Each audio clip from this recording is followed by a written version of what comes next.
Druski just broke the internet again. Last time, it was for exposing the theatrics of the prosperity gospel. This time, he's capturing the performative antics of Erika Kirk. Some say he went too far. Others believe he embodied her persona perfectly. Considering that even AI literally confused Druski for the real Erika Kirk, it's easy to see why. But the real question is, did Druski cross a line? Or did he just hold up a mirror to a reality people aren't ready to accept? Today, we're breaking down the hidden details in this skit to see exactly what he revealed and why the internet is having a total meltdown.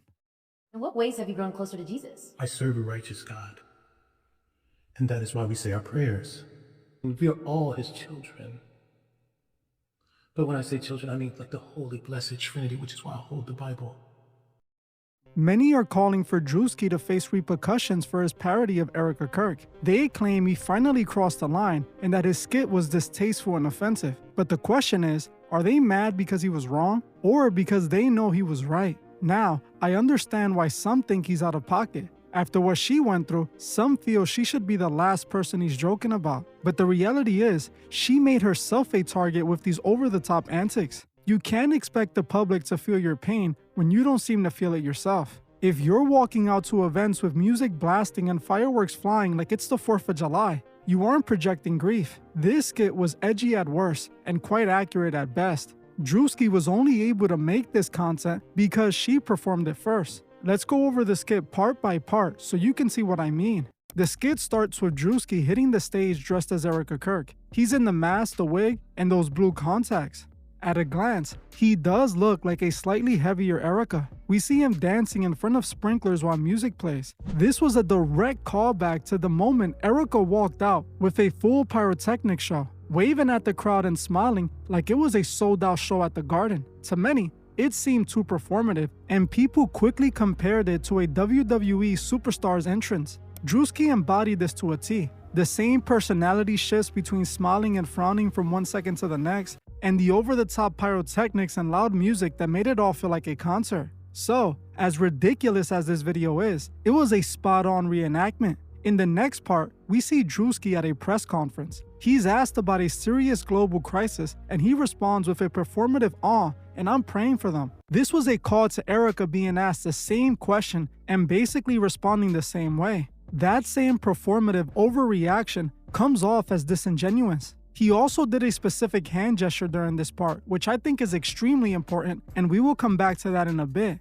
In this part of the video, Druski is doing an interview while flaunting a Bible. He's asked what his thoughts on Jesus are. He responds by staring into the camera and saying the most generic religious affirmations, all while capturing Erika's signature haunting look. This is directly pulled from an interview she recently did, where the entire time she held the latest TPU book she was selling while talking about her husband. Even though the conversation was about him, she seemingly was more focused on selling a product.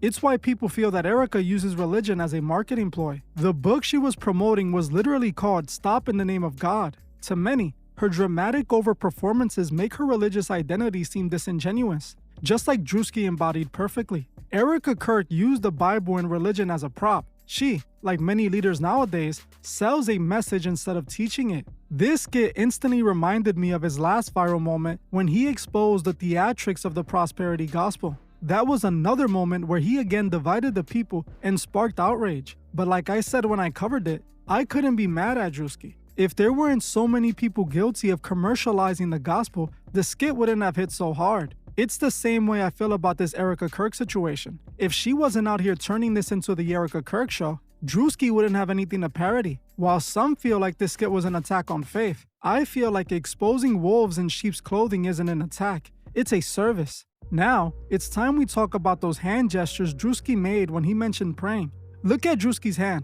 He's throwing up this gesture. Now, obviously, this was a reference to the moment she herself threw up that gesture in front of a crowd. When this happened, it sparked massive debate online, with people suggesting it was a sign used by certain occult groups, while others argued it meant "I love you" in sign language. But I don't think Druski did this gesture by accident, as he was talking about praying. All the soldiers and troops. That's great that you're praying, but They made sure everyone focused on the hand. They literally zoomed in on it. I believe he was trying to imply that while she is talking about God, she is using symbols associated with a completely different entity. Druski wasn't using that gesture to say I love you. He was suggesting she's a deceiver. She's claiming to be one way while secretly representing the opposite. At the end of the day, we have to ask, why did Druski zoom in so intentionally on that hand gesture? While the mainstream is arguing over whether it's a sign language or a simple accident, we know that in the level of high-level performance, nothing is an accident. By placing that specific gesture in a scene about prayer, Druski is hinting at an inversion. He's suggesting that while the mouth speaks of the creator, the hands are signaling to the adversary. It's the ultimate hallmark of a deceiver, someone who uses the light to disguise their message of darkness. Honestly, Druski held up a mirror that reflected Erika accurately. You can't deny her antics seem over the top and strange for someone in her position. It seems like she's more focused on cashing out than actually fulfilling the mission. Now, I do want to point out that what Druski is doing is in a way dangerous to the Christian movement. By making these skits, it might seem like he's negatively stereotyping the faith. While he's calling out these individuals, we have to acknowledge that they are horrible examples of what it means to be Christian. These megachurch pastors, and especially Erika Kirk, aren't a true representation of your local church. These are figures who commercialize religion and use it to enrich themselves. Now, should we be outraged? Yes, but I don't think it should be directed at Druski. The person they should be calling out is the one he was mimicking. If you go back and watch her interviews from the past month, notice where her hands are. Even when she's discussing the most painful moments she went through, she is consistently holding her latest TPU book. Is she remembering him, or are we witnessing a product launch? To me, this is a clear sign of how disingenuous this all is. When the most sacred book, the Bible, and the most tragic events become background noise for a sales pitch, who is really being served here?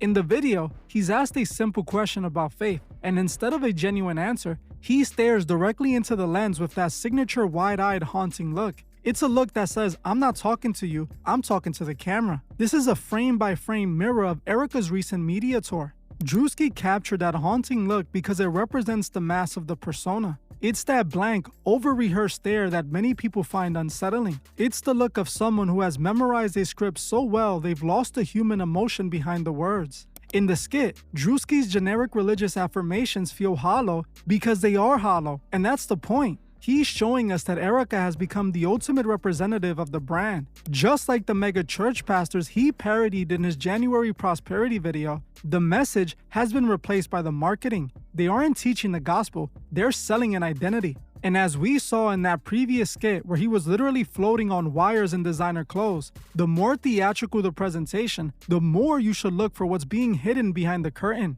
This is why the outrage from certain circles is so predictable. They claim this is an attack on Christianity, but is it?